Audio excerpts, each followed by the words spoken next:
Sing no more, diddy, sing no more. Sing no more, diddy, sing no more. Of dumb so dull and I read in this letter that Don Pedro of Aragon comes this night to Messina. He is very near by this. He was not 3 leagues off when I left him.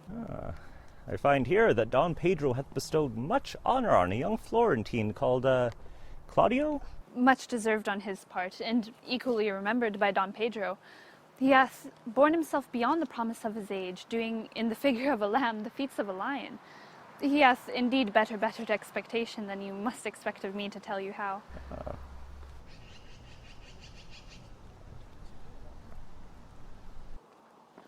I pray you, is Signor Montanto returned from the wars or no?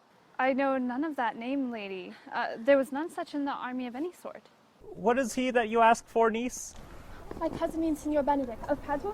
Oh, he is returned, and as pleasant as he ever was. I pray you, how many hath he killed and eaten in these wars? For indeed I promised to eat all of his killing. Faith, niece, you tax Signor Benedict too much. But he'll be meet with you, I doubt it not. He hath done good service, and is a good soldier too, lady.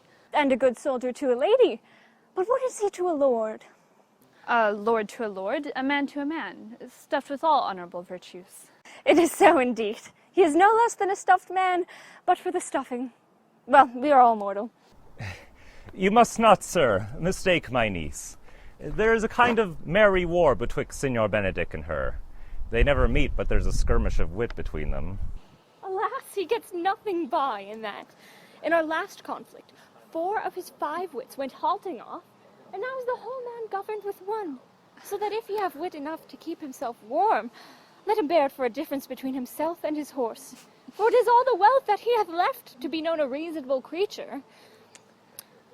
Who is his companion now? He hath every month a new sworn brother. It's possible. Very easily possible. He wears his faith, but as the fashion of his hat. It ever changes with the next block. I see, lady, the gentleman is not in your books. No, and he were, I would burn my study. But I pray you, who is his companion now? Is there no young squarer who will go on a voyage with him to the devil? He is in the most company of the right noble Claudio. Oh, Lord, he will hang upon him like a disease. He's sooner caught than the pestilence, and the taker runs presently mad. God help the noble Claudio. If he have caught the Benedict, it will cost him 1,000 pound ere and be cured. I will hold friends with you, lady. Do, good friend. Don Pedro is approached.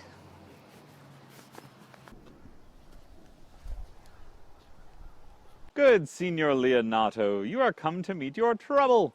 Fashion of the world is to avoid cost, and you encounter it. Never came trouble to my house in the likeness of your grace. You embrace your charge too willingly. I think this is your daughter? Her mother hath many times told me so. Truly the lady fathers herself. Be happy, lady, for you are like an honorable father. If Signor Leonato be her father, she would not have his head on her shoulders for all of Messina, as like him as she is. I wonder that you will still be talking, Signor Benedict. Nobody marks you.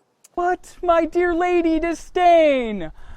Are you yet living? Is it possible Disdain should die when she hath such meat food to feed it as Signor Benedict?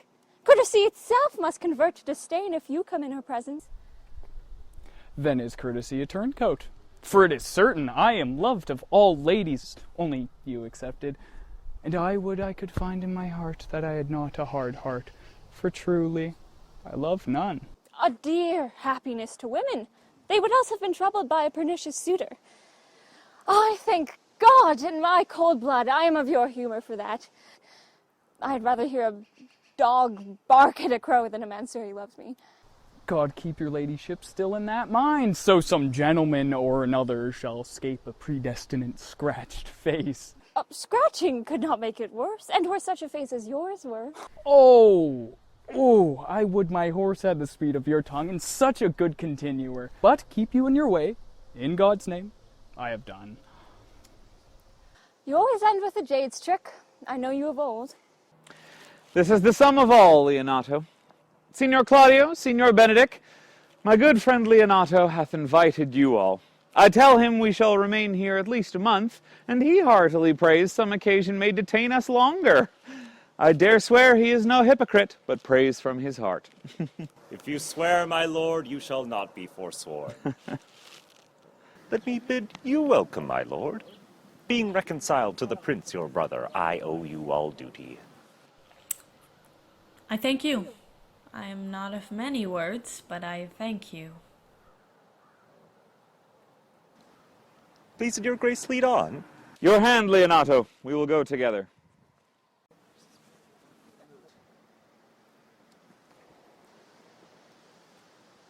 My liege, your highness, now may do me good.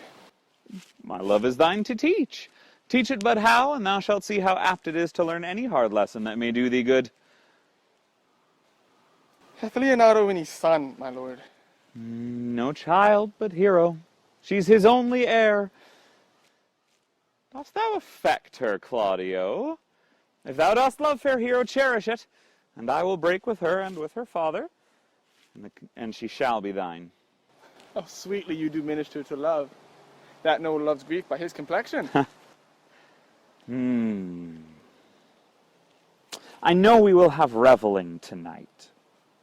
I shall assume thy part in some disguise, and tell fair Hero I am Claudio.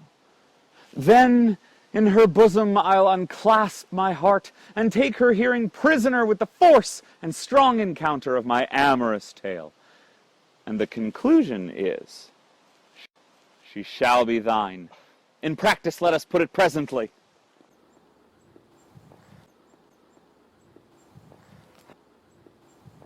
How now, brother? But brother, I can tell you strange news you yet not dreamt of. Are they good? The prince and Count Claudio walking in a thick-pleached alley in thine orchard were thus much overheard by a man of mine. The prince discovered to Claudio that he loved my niece, your daughter, and meant to acknowledge it this night in a dance. And if he found her accordant, he'd take the present time by the top and instantly break with you of it. Hath the fellow any wit that told you this? A good shot, fellow. I will send for him and question him yourself. No. We will hold it as a dream till it appear itself. But I will acquaint my daughter with all, that she may be better prepared for an answer. If, peradventure, this be true, go you and tell her of it.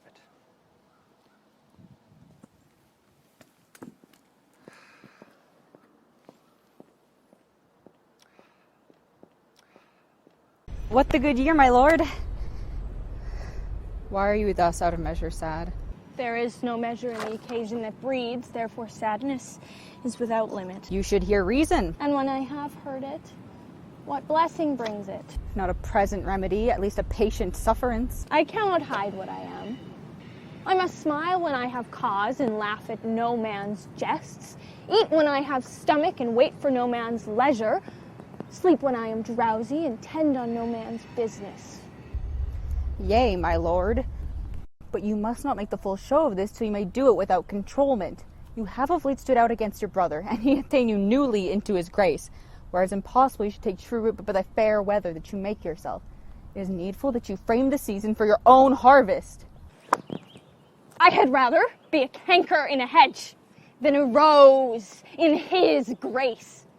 Let me be that I am, and seek not to alter me. Can you make no use of your discontent? I make all use of it, for I use it only. What news, Baracchio? I came yonder from a great supper. The prince, your brother, is royally entertained by Leonato, and I can give you intelligence of an intended marriage. What is he for a fool that betroths himself to unquietness? Mary, it is your brother's right hand. Who? The most exquisite Claudio? Even he. A proper squire. And who? And who? Which way looks he? Mary, on Hero, the daughter and heir of Leonato. I heard it agreed upon that the prince should woo Hero for himself, and having obtained her, give her to Count Claudio. Come. Let us thither. This may prove food to my displeasure. That young startup hath all the glory of my overthrow. If I can cross him any way, I bless myself every way. You are sure and will assist me? To the death, my lord. Now, daughter, remember what I told you. If the prince do solicit you in that kind, you know your answer. The revelers are entering, brother. Make good room.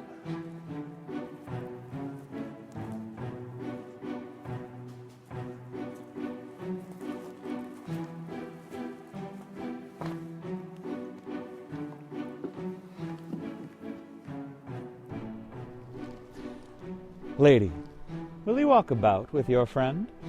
So you walk softly and look sweetly and say nothing. I am yours for the walk, and especially when I walk away.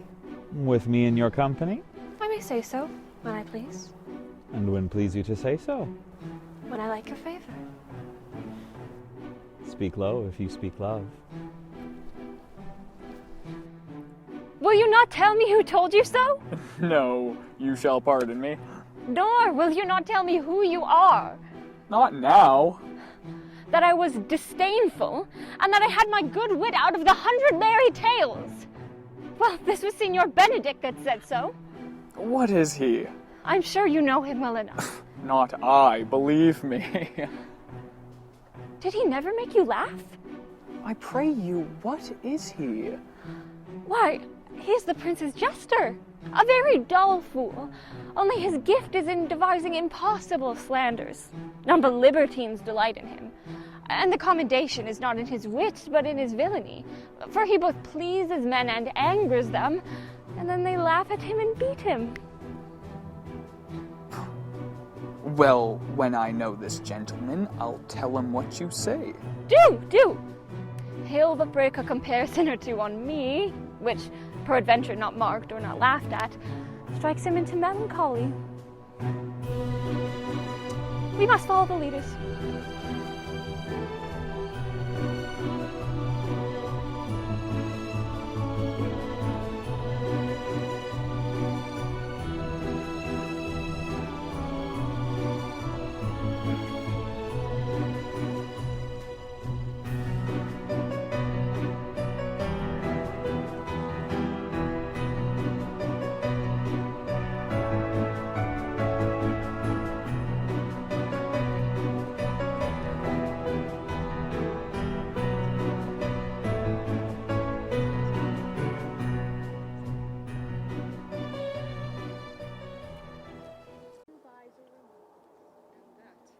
Sure, my brother is amorous on Hero, and hath withdrawn with her father to break with him about it.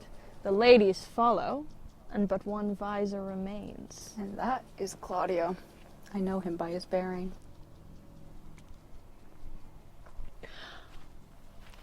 Are not you Signor Benedict? You know me well. I am he. Signor, you are very near my brother in his love. He is enamored on Hero. I pray you dissuade him from her. She is no equal for his birth. You may do the part of an honest man in it. How know you he loves her? I heard him swear his affection. So did I too. He swore he would marry her tonight. Come, let us to the banquet.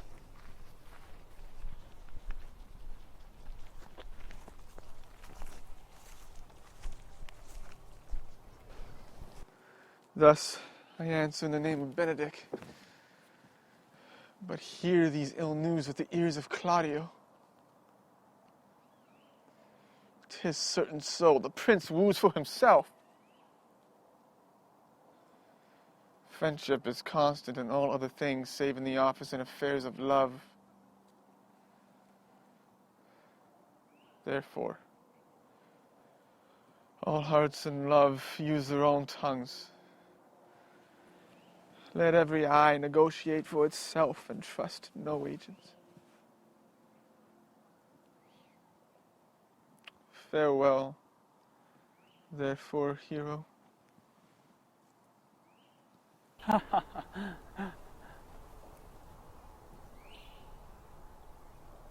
Claudio? Yea, the same. Come, will you go with me? The prince hath got your Hero. I wish him joy of her. I pray you leave me. Ho, you strike like a blind man. 'Twas the boy that stole your meat, and you beat upon the post. If it will not be, I'll leave you.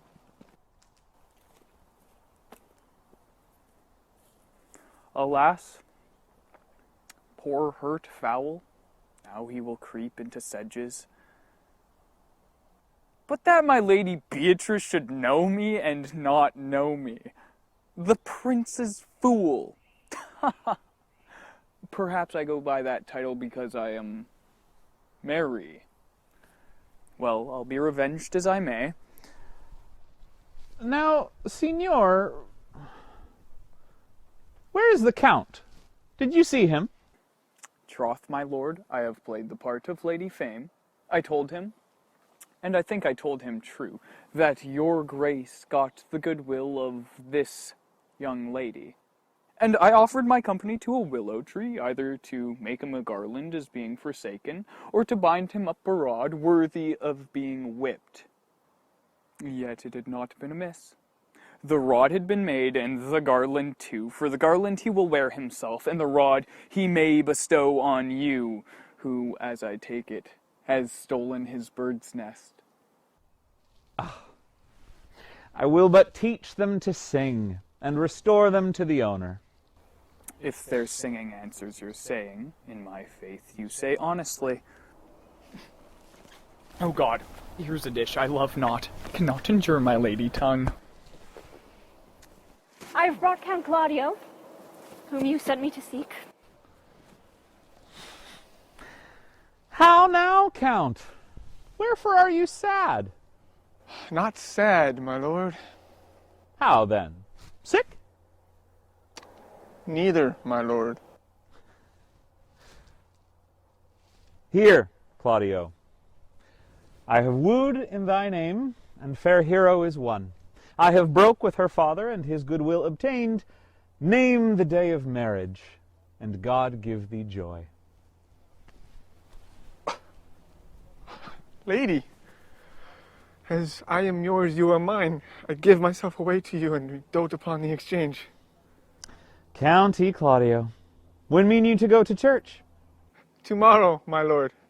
Time goes on crutches till love have all his rights. And not till Monday, which is hence a just 7 nights.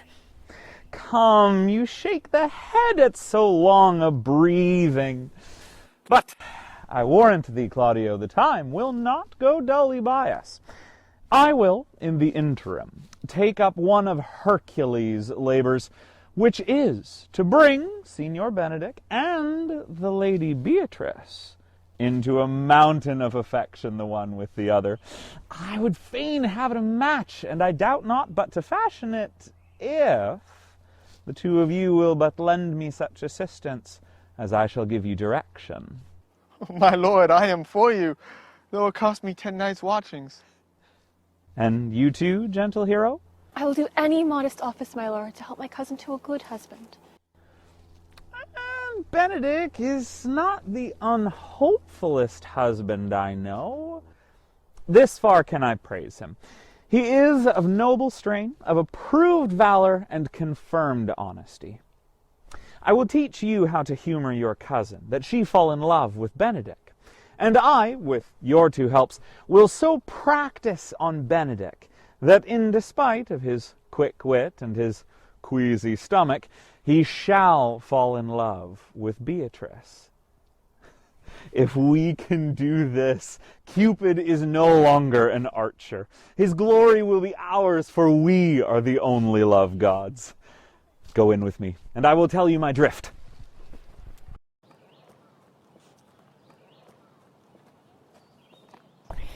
It is so. The Count Claudio shall marry the daughter of Leonato. Yea, my lord, but I can cross it. Any bar, any cross, any impediment will be menacable to me. I am sick in displeasure to him, and whatsoever comes athwart his affection ranges evenly with mine. How canst thou cross this marriage? Not honestly, my lord, but so covertly that no dishonesty shall appear in me. I think I told your lordship a year since how much I am in the favor of Margaret, the waiting gentlewoman to hero. I remember. I can, at any unseizable instant of the night, appoint her to look out at her lady's chamber window. What life is in that, to be the death of this marriage? The poison of that lies in you to temper. Go you to the prince your brother. Spare not to tell him that he hath wronged his honor in marrying the renowned Claudio, whose estimation do you mightily hold up, to a contaminated stale, such a one as Hero. What proof shall I make of that? Proof enough to misuse the prince, to vex Claudio, to undo Hero, and kill Leonato. Look you for any other issue? Only to despite them. I will endeavor anything. Go then, find me a meet hour to draw Don Pedro and the Count Claudio alone. Tell them that you know that Hero loves me. They will scarcely believe this without trial. Offer them instances which shall bear no less likelihood than to see me at her chamber window. Hear me call Margaret Hero, hear Margaret term me Claudio, and bring them to see this the very night before the intended wedding. And there shall appear such seeming truth of Hero's disloyalty that jealousy shall be called assurance, and all the preparation overthrown. Grow this to what adverse issue it can, I will put it in practice. Be you constant in the accusation, and my cunning shall not shame me. I will presently go learn their day of marriage.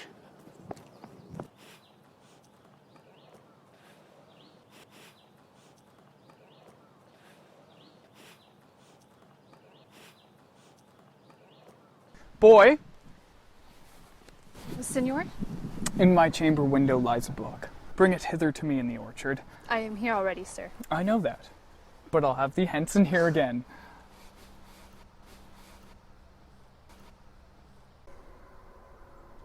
I do much wonder that one man, seeing how much another man is a fool when he dedicates his behaviors to love, will, after he hath laughed at such shallow follies in others, become the argument of his own scorn by falling in love. And such a man is Claudio. He was wont to speak plain and to the purpose, like an honest man and a soldier. But now he's turned orthography. His words are a very fantastical banquet, just so many strange dishes. May I be so converted to see with these eyes? I think not. I cannot tell. One woman is fair, yet I am well. Another is wise, yet I am well. Another virtuous, yet I am well. But till all graces be in one woman shall not come in my grace. Rich she shall be, this is certain. Wise, or I'll none. Virtuous, or I'll never cheapen her. Fair, or I'll never look on her. Mild, or come not near me. Noble, or not I for an angel. Of good discourse and an excellent musician. And her hair shall be of what color it please God. Ha! The prince and Monsieur Love. I will hide me in the arbor.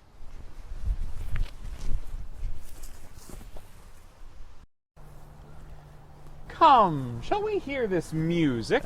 Yea, my good lord. How still the evening is, as hushed on purpose to grace harmony. See where Benedick hath hid himself? Oh, very well, my lord. Leonato, what was it you told me of today? That Beatrice, the Lady Beatrice, is in love with Signor Benedick?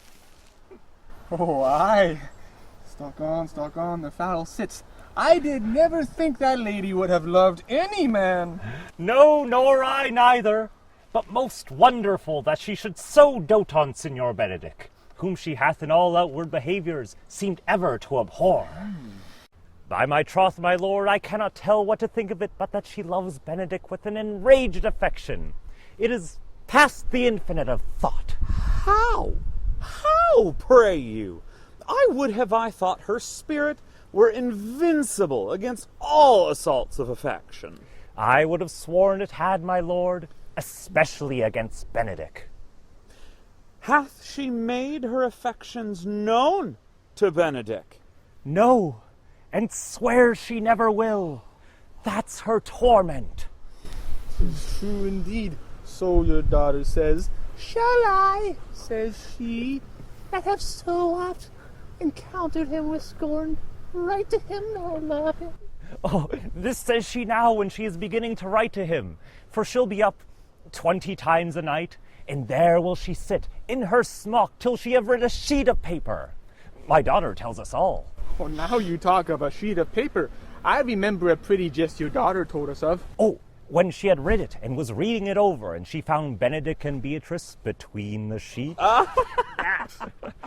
Oh, she tore that letter into 1,000 halfpence, railed at herself that she should be so immodest as write to him that she knew would flout her.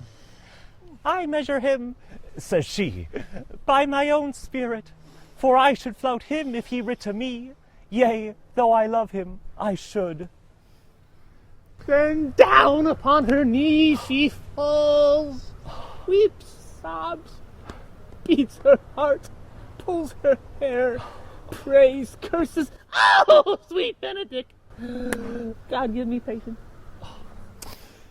It were good that Benedick knew of it by some other, if she will not discover it. To what end? He would make but a sport of it and torment the poor lady worse. As were an alms to hang him. She is an excellent sweet lady, and, above all suspicion, she is virtuous. And she is exceeding wise. In everything but in loving Benedick. I love Benedick well, and I could wish he would modestly examine himself to see how unworthy he is so good a lady. Will it please you walk, my lord? Dinner is ready. If you do not dote on her upon this, I will never trust my expectation. Now let the same net be spread for her, but that must your daughter and her gentlewoman carry. Let us send her to call him in to supper.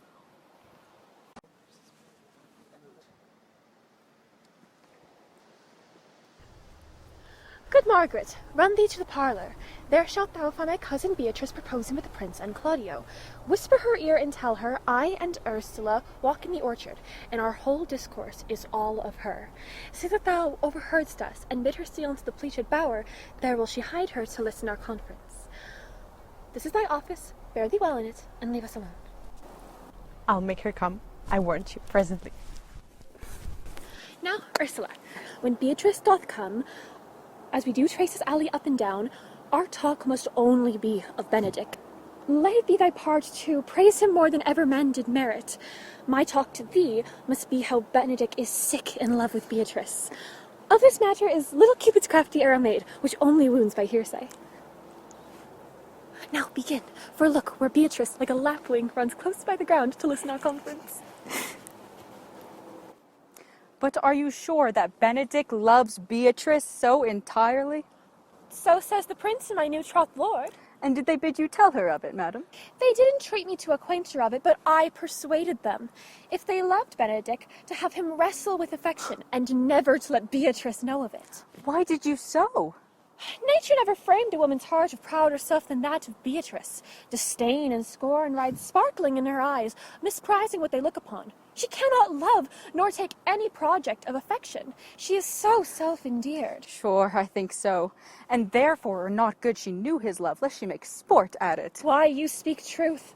I never yet saw a man how wise, how noble, how young, how fairly featured, but she would spell him backward. If tall, a lance ill-headed. If short, an agate very vilely cut. If speaking, why, a vane blown with all winds. If silent, a block moved with none. So turns she every man the wrong side out, and never gives the truth which simpleness and marriage purchaseth. Sure. Such carping is not commendable. No, not to be so commendable as Beatrice is. But who dare tell her so? If I should speak, she would spell me backward. She would laugh me out of myself, press me to death with wit. Therefore, let Benedick, like covered fire, waste away in sighs. It be a better death than die with walks. Yet tell her of it, madam. Hear what she will say. No. Rather, I will go to Benedick and counsel him to fight against his affections. And I'll devise a few honest slanders, stain my cousin with. One doth not know how much an ill word may empoison liking. Do not do your cousin such a wrong. She cannot be so much without true judgment, having so swift and excellent a wit as she is prized to have, as to refuse so rare a gentleman as Signor Benedick. He is the only man of Italy. Always exempted my dear Claudio. Madam, speaking my fancy, Signor Benedick, for shape, forbearing, argument, and valor, goes foremost in rapport through Italy. Indeed, he hath an excellent good name. His excellence did earn it ere he had it. When are you married, madam? Why, every day tomorrow. Come, go in. I'll show thee some attires which is best to furnish me tomorrow. She's limed, I warrant you. We have caught her, madam. If it proves so, then loving goes by haps. Some Cupid kills with arrows, some with traps.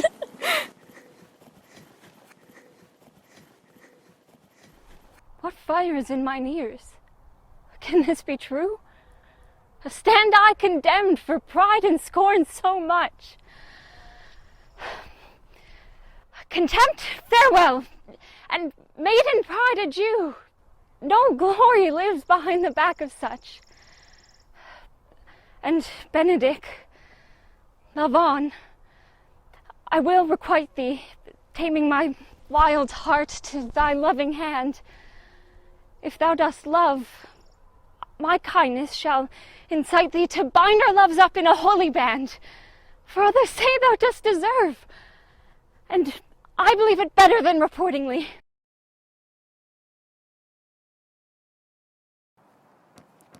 Gallants, I'm not as I have been.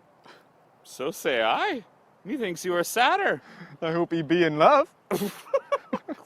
Hang him, truant. There's no true drop of blood in him to be truly touched with love. If he be sad, he wants money. I have the toothache. Methinks the sweet youth's in love. The greatest note of it is his melancholy. His jesting spirit is now crept into a lute string and governed by stops. Indeed. That tells a heavy tale for him. Conclude? Conclude he is in love. Every man can master grief, but he that has it.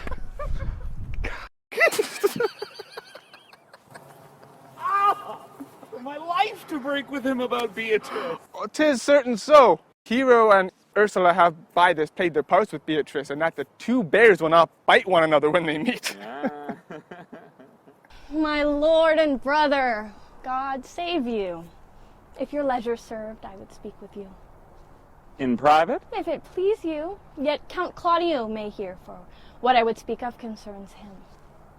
What is the matter? Means your lordship to be married tomorrow. You know he does. I know not that, when he knows what I know. Well, if there be any impediment, I pray you discover it. I came hither to tell you, and circumstances shortened, for she has been too long a talking of. The lady is disloyal. Who? Hero. Even she, Leonardo's hero, your hero, every man's hero. Disloyal? The word is too good to paint out her wickedness. I could say she were worse. Think of her a worse title, and I will fit you to it. Wonder not till further warrant.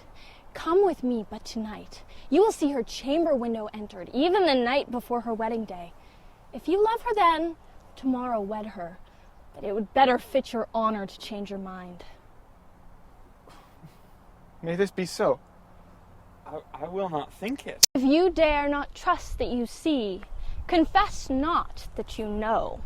If you will follow me, I will show you enough. And when you have seen more and heard more, proceed accordingly. If I see anything tonight why I should not marry her tomorrow in the congregation, where I should wed, there will I shame her. And as I wooed for thee to obtain her, I will join with thee to disgrace her. I will disparage her no farther till you are my witnesses. Bear it coldly but till midnight, and let the issue show itself.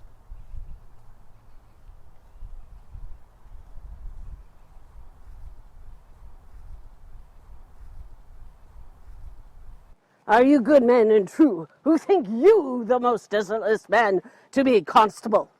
George Seacolt, for I can write and read. Come hither, neighbor Sequel. God has blessed you with a good name.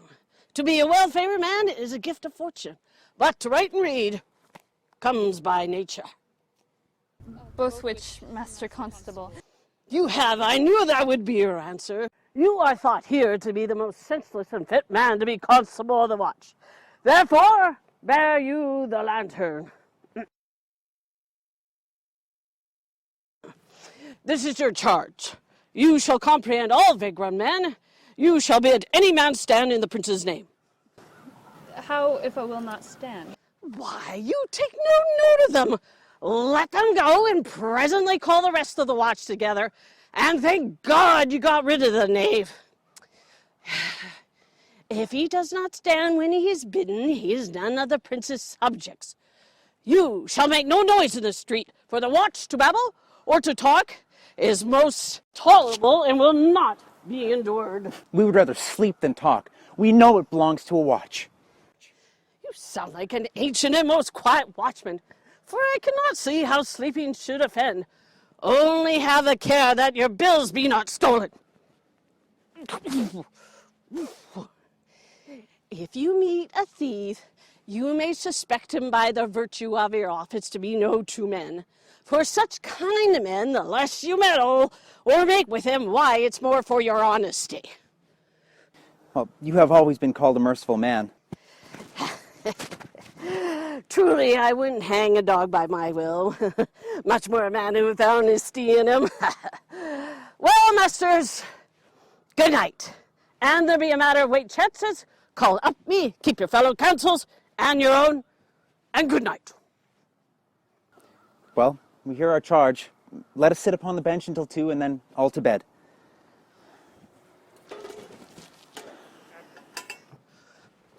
One word more, honest neighbors. I pray you keep watch about Senor Lenato's door, for there being a wedding there tomorrow, there's a great coil tonight. Adieu, be vigilant, I beseech you.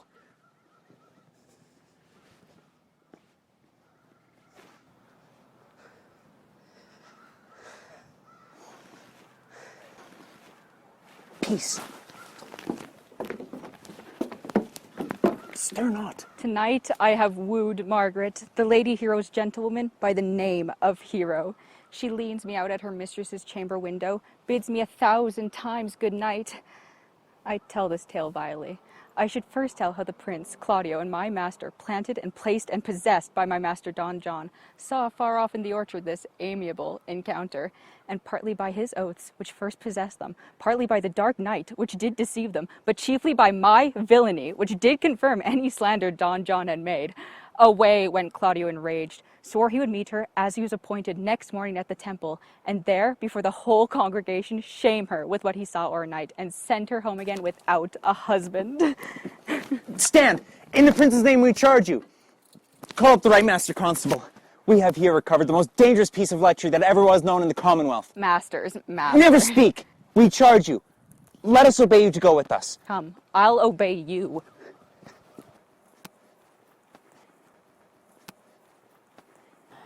My heart is exceeding heavy. 'Twill be heavier soon by the weight of a man. Fie upon thee! Art not ashamed? Of what, lady? Of speaking honorably. Isn't marriage honorable in a beggar? Isn't your lord honorable without marriage? Is there any shame in heavier for a husband? No, by my troth, and it be the right husband and the right wife. Otherwise 'tis light and not heavy.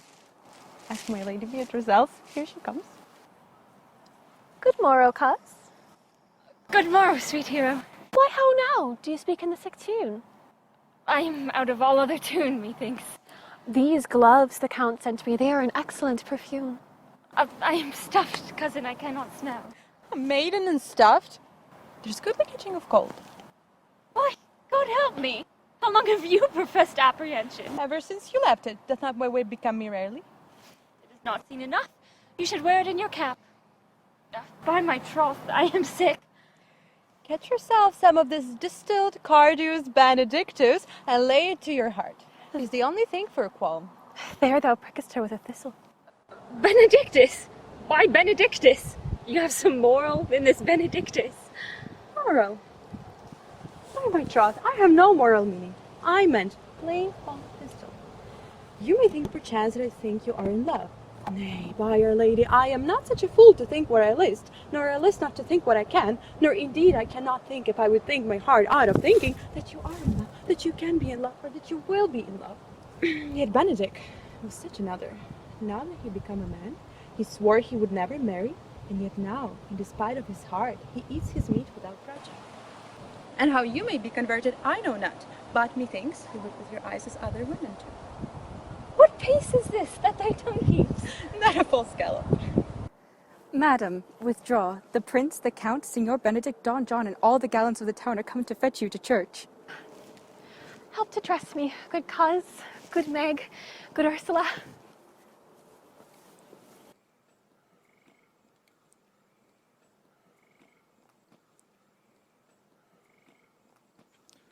What would you with me, honest neighbor?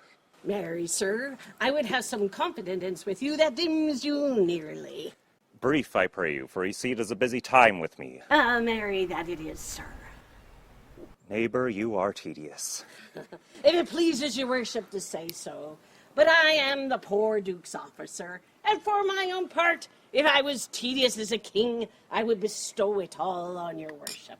All thy tediousness on me, eh? Yes, and 'twere £1,000 than this. Though I be a poor man, I'm glad to hear it. I would fain know what you have to say. Marry, sir, our watch tonight have comprehended a most auspicious person, and would like them this morning examined before your worship. Take their examination yourself, and bring it me. I am now in great haste, as it may appear unto you. It shall be suffocance. Drink some wine ere you go. Fare you well.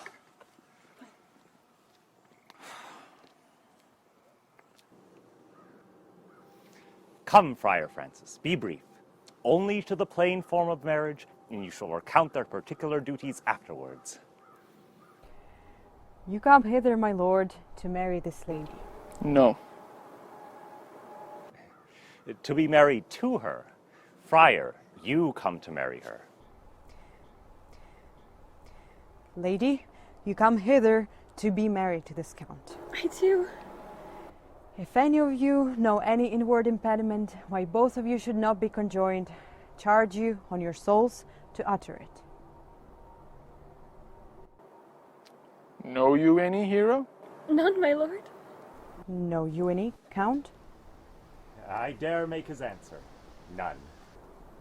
Oh, what men dare do. What men may do. What men daily do, not knowing what they do. There, Leonato. Take her back again. She's but the sign and semblance of her honor. Behold how like a maid she blushes here. Oh, what authority and show of truth can cunning sin cover itself withal? Come not that blood as modest evidence to witness simple virtue? Would you not swear, all that see her, that she were a maid by these exterior shows? She is none. She knows the heat of a luxurious bed. Her blush is guiltiness, not modesty. What do you mean, my lord? Leonato, I never tempted her with word too large, but as a brother to his sister showed bashful sincerity and comely love. And seem to have her otherwise too. Out on me, seeming! I write against it. You seem to me as Diane in her orb, as chaste as is the bud ere it be blown. But you are more intemperate in your blood than Venus or those pampered animals that rage in savage sensuality. Is my lord well that he doth speak so wide? Leonato, let me but move one question to your daughter, and by that fatherly and kindly power you have in her, bid her answer truly. I charge thee do so as thou art my child. Oh God, help me! How am I beset? What kind of catechizing call you this? What man was he talked with you yesternight out to your window betwixt 12 and 1? Now, if you are a maid, answer to this. I talked with no man at that hour, my lord. Why then you are no maiden.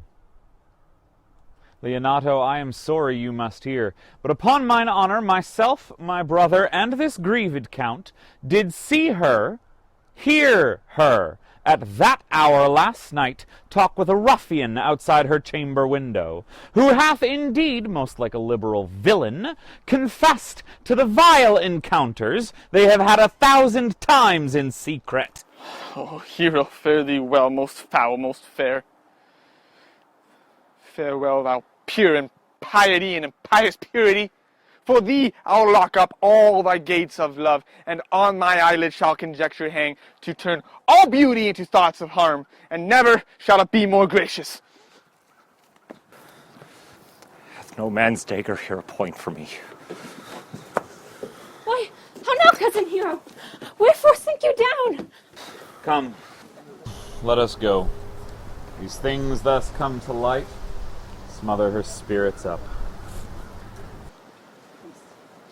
How doth the lady? Dead, I think. Help, uncle! Hero, how now, cousin hero?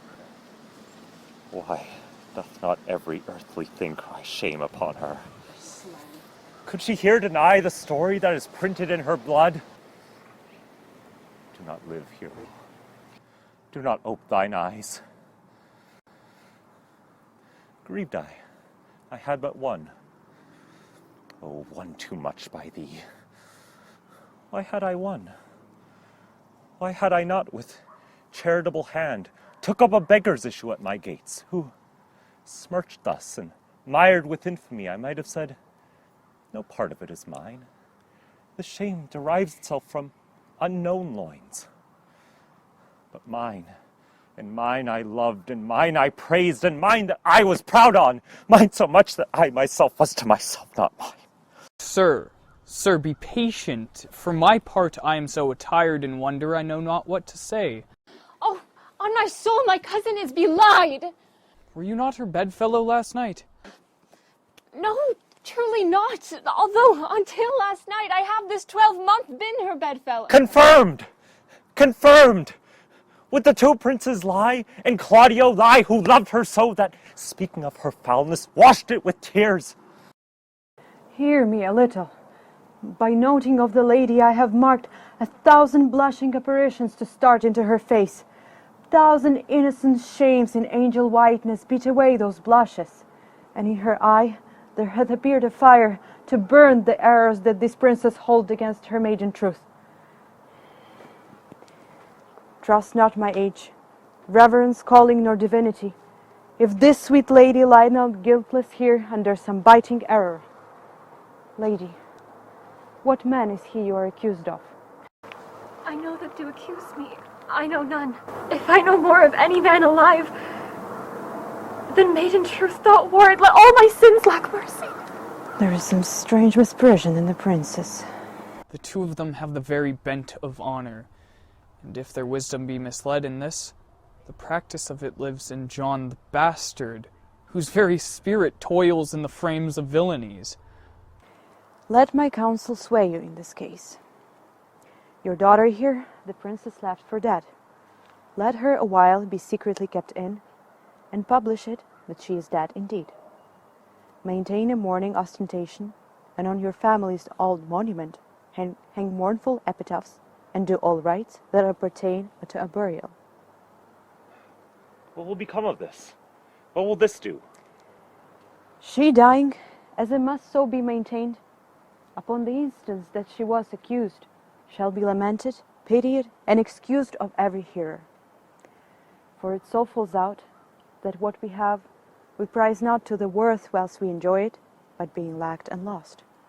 Why, then we rank the value. Then we find the virtue that possession would not show us whilst it was ours. So will it fare with Claudio. When he shall hear she died upon his words, the idea of her life shall sweetly creep into his study of imagination, and every lovely organ of her life shall come apparelled in more precious habit, more moving, delicate, and full of life into the eye a prospect of his soul than when she lived indeed. Then shall he mourn, if ever love had interest in his liver, and wish he had not so accused her. No, though he thought his accusation true.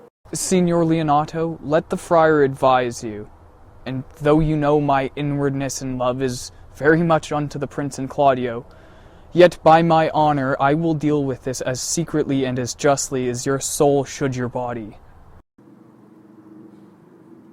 Being that I flow in grief, the smallest twine may lead me. This well consented. Presently away. Come, lady. Die to live. This wedding day perhaps is but prolonged. Have patience and endure.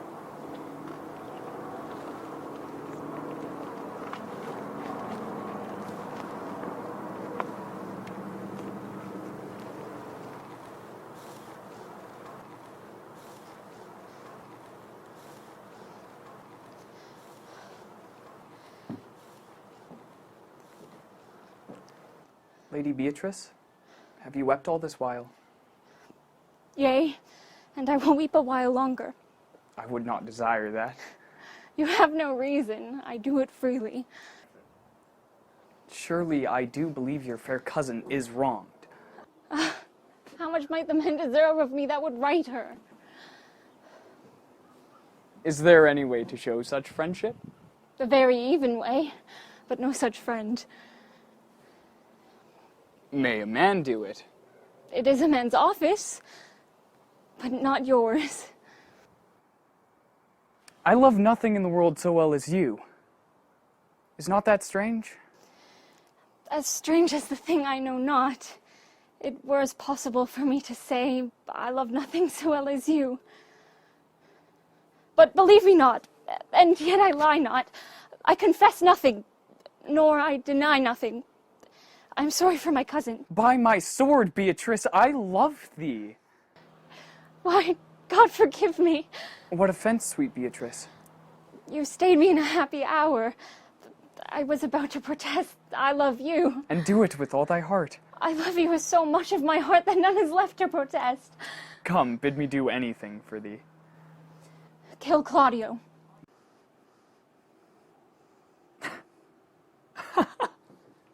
Not for the wide world. You kill me to deny it. Farewell. Tarry, sweet Beatrice. I am gone, though I am here. There is no love in you. Nay, I pray you, let me go. Beatrice. In faith, I will go. We'll be friends first. You dare easier be friends with me than fight with mine enemy. Is Claudio thine enemy? Is he not approved in the height of villain that hath slandered, scorned, dishonored my kinswoman? Oh God, that I were a man. What? Bear her in hand until they come to take hands, and then with public accusation, uncovered slander, unmitigated rancor. Oh God, that I were a man. I would eat his heart in the marketplace. Tarry, sweet Beatrice, by this hand I love thee. Use it for my love some other way than swearing by it. Think you in your heart Count Claudio hath wronged Hero?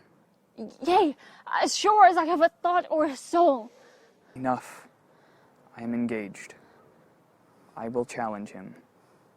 I will kiss your hand. So I leave you. By this hand, Count Claudio shall render me a dear account. As you hear of me, so think of me. Go, comfort your cousin. I must say she is dead. And so farewell.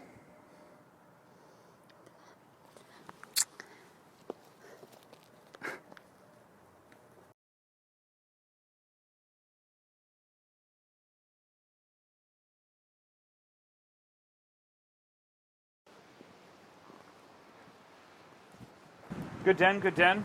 Hear you, my lords. We have some haste, Leonato. Some haste, my lord. Well, fare you well, my lord. Are we so hasty now? Well, all is one. Nay, do not quarrel with us, good old man. Thou dost wrong me, thou dissembler, thou. No, Claudio, to thy head. Thou hast so wronged mine innocent child, and me, that I am forced to lay my reverence by, and, with grey hairs and bruise of many days, to challenge thee to a trial of a man. I say thou hast belied mine innocent child. Thy slander hath gone through and through her heart, and she lies buried with her ancestors. Oh, in a tomb where never scandal slept. Save this of hers, framed by thy villainy. My villainy. Thine, Claudio. Thine, I say. You say not right, old man. Canst thou so daff me? Thou hast killed mine innocent child. Thou kill'st me, boy, thou shalt kill a man. Content yourself. God knows I loved my niece. She is dead. Slandered to death by villains that dare as well answer a man indeed as I dare take a serpent by the tongue. Boys, apes, braggarts, jacks, milksops. Gentlemen both, we will not wake your patience. My heart is sorry for your daughter's death. But on my honor, she was charged with nothing but what was true and very full of proof. My lord, my lord! I will not hear you! No? Come, brother, away. I will be heard.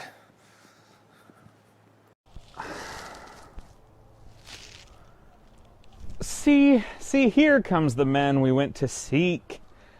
Now, Signor, what news? I came to seek you both. We have been up and down to seek for thee, for we are high-proof melancholy, and would fain have it beaten away. Wilt thou use thy wit? It's in my scabbard. Shall I draw it? As I am an honest man, he looks pale. Art thou sick, or angry? Shall I speak a word in your ear? God bless me from a challenge. You are a villain. I jest not. I will make it good how you dare, when you dare, and with what you dare. Do me right, or I will protest your cowardice. You have killed a sweet lady, and her death shall fall heavy on you. Let me hear from you. Well, I will meet you, so I may have good cheer. My lord, for your many courtesies I thank you. I must discontinue your company for now.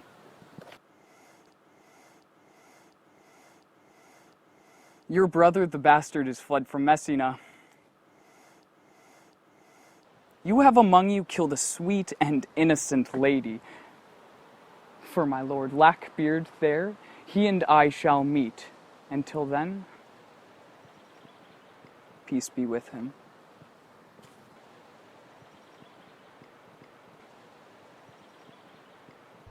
He is in earnest.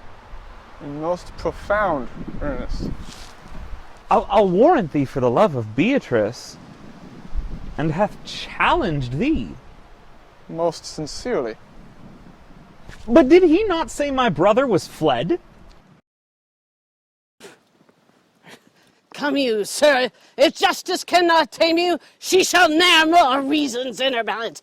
Nay, and you be a cursing hypocrite once, you must be looked to. How now, one of my brother's men bound. Hearken after his offense, my lord. Officers, what offense have this man done? Marry, sir, he hath committed false report. Moreover, he has spoken unjust truths. Sixth and lastly, he has belied a lady. Thirdly, he has verified unjust things, and to conclude, he is a lying knave. First, I ask thee, what has he done? Thirdly, I ask thee, what's his offense? Sixth, and lastly, why is he committed? And, to conclude, what you lay to his charge. Sweet prince, let me go no farther to mine answer. Do you hear me, and let this count kill me? I have deceived even your very eyes, which your wisdoms could not discover these shallow fools have brought to light, who in the night overheard me confessing how Don John, your brother, incensed me to slander the lady Hero, how you were brought into the orchard and saw me court Margaret in Hero's garments, how you disgraced her when you should marry her. My villainy they have upon record, which I'd rather seal with my death than repeat over to my shame. Runs not this speech like iron through your blood? I have drunk poison while he's uttered it. But did my brother set thee on to this? Yea. Ah! He is composed and framed of treachery, and fled he is upon his villainy. Sweet Hero, Now thy image doth appear in the rare semblance that I loved at first. Bring away the plaintiffs. By this time our sexton hath reformed. Signor Leonardo of the matter. And masters, do not forget to specify time and place shall serve that I am an ass. Here comes Master Signor Leonato.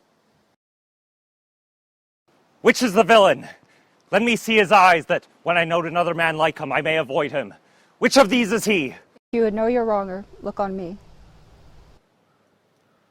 Art thou the slave that with thy breath hast killed mine innocent child? Yea, even I alone.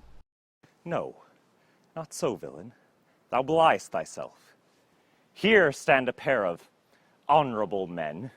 A third is fled that had a hand in it. I thank you, princes, for my daughter's death. Record it with your high and worthy deeds. 'Twas bravely done if you bethink you of it. I know not how to pray your patience, yet I must speak. Choose you revenge yourself. Impose to me what penance your invention can lay upon my sin. To satisfy this good old man, I would bend under any heavy weight that he'll enjoin me to. I cannot bid you bid my daughter live. That were impossible. But I pray you both, possess the people in Messina, hear how innocent she died. And if your love can labor aught in sad convention, hang her an epitaph upon her tomb and sing it to her bones. Sing it tonight. Tomorrow morning come you to my house. And since you could not be my son-in-law, be yet my nephew. My brother hath a daughter, almost the copy of my child that's dead, and she alone is heir to both of us. Give her the right you should have given her cousin. So dies my revenge. O noble sir, I do embrace your offer, and dispose for henceforth of poor Claudio. Tomorrow, then, I will expect your coming. Tonight, I take my leave. Moreover, sir, which indeed is not under white and black, this a plaintiff here, the offender, did call me ass. We will not fail. Tonight I'll mourn with Hero.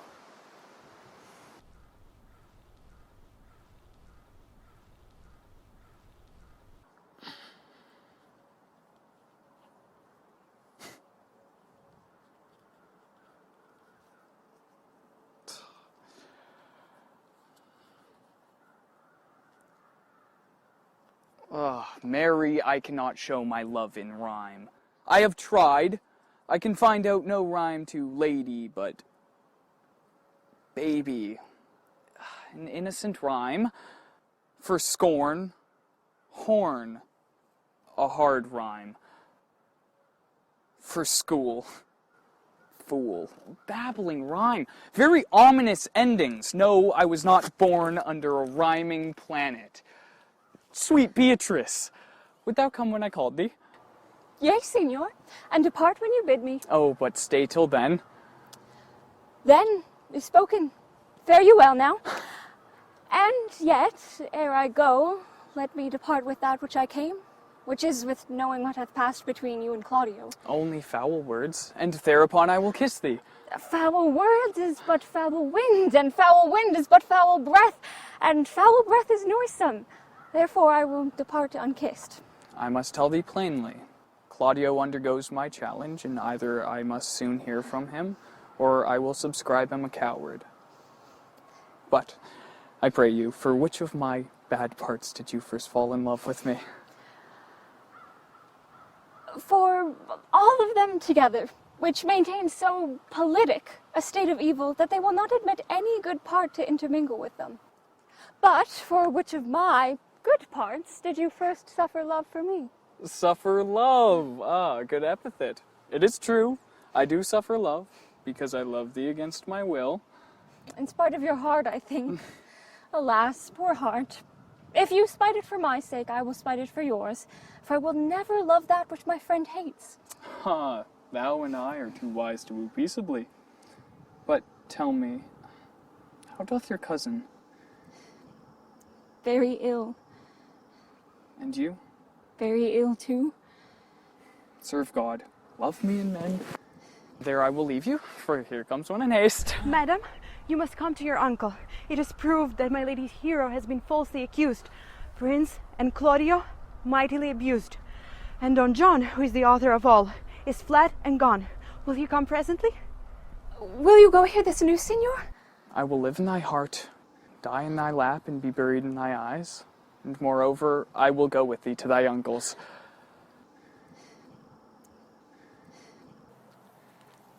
The prince and Claudio have promised by this hour to visit me. You know your office, brother. You must be father to your brother's daughter and give her to young Claudio. Which I will do with confirmed countenance. Friar, I must entreat your pains, I think. To do what, Signor? To bind me or undo me, one of them. Signor Leonato, the truth is, good Signor, that your niece regards me with an eye of favor. That I, my daughter, lent her, 'tis most true. And I with an eye of love requite her. The sight whereof I think you had from me, from the prince and Claudio. But what's your will? Your answer, sir, is enigmatical. But for my will is that your goodwill may stand with ours today, to be conjoined in this honorable state of marriage. My heart is with your liking. And my help. Here comes the Prince and Claudio. Good morrow to this fair assembly. Good morrow, prince. Good morrow, Claudio. We here attend you. Are you determined yet to marry today with my brother's daughter? I'll hold my mind. Call her forth, brother. Here stands the friar ready.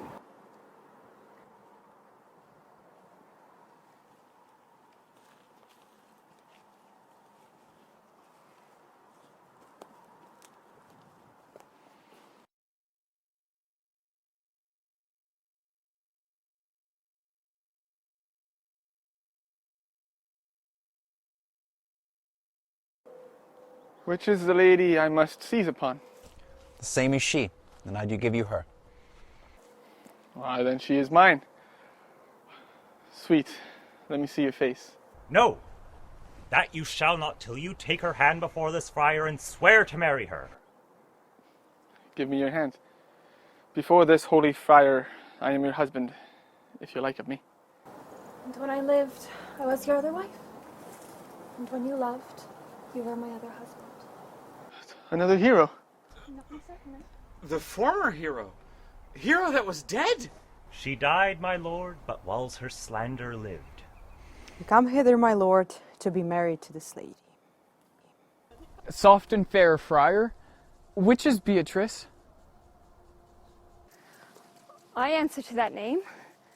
What is your will? Do not you love me? Why, no more than reason. Why, then your uncle, the prince and Claudio, have been deceived. They swore you did. Do not you love me? Troth, no. No more than reason. Why, then my cousin and Ursula are much deceived, for they did swear you did. They said you were almost sick for me. They swore you were well nigh dead for me. 'Tis no such matter. So you do not love me, then? No, but in friendly recompense.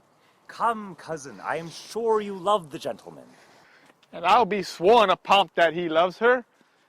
For here's a paper written in his hand, a halting sonnet of his own pure brain, fashioned to Beatrice.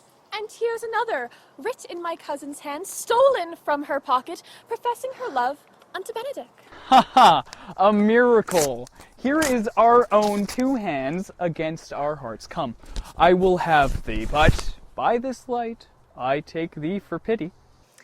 I would not deny you, and yet by this good day I yield upon great persuasion, and partly to save your life, for I was told you were in a consumption. Peace, I will stop your mouth.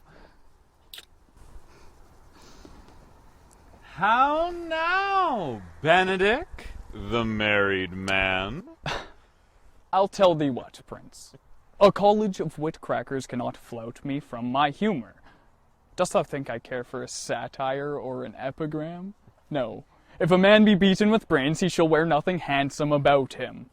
In brief, since I do propose to marry, I will think of nothing to anything the world can say against it. Therefore, never flout at me for what I had said against it, for man is a giddy thing, and this is my conclusion. Claudio, I thought to have beaten thee, but since you're like to be my kinsman, live unbruised, love my cousin, Prince, thou art sad.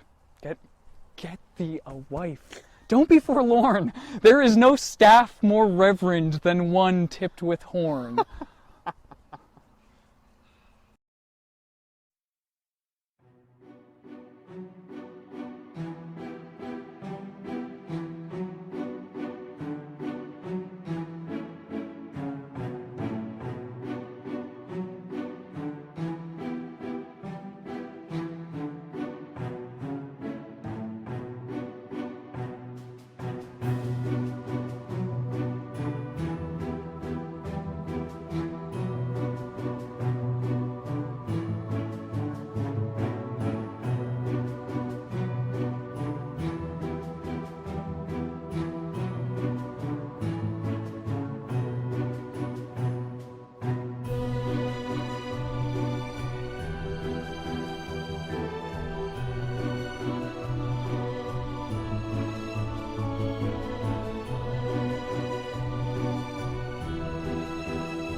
And action. Oh, no.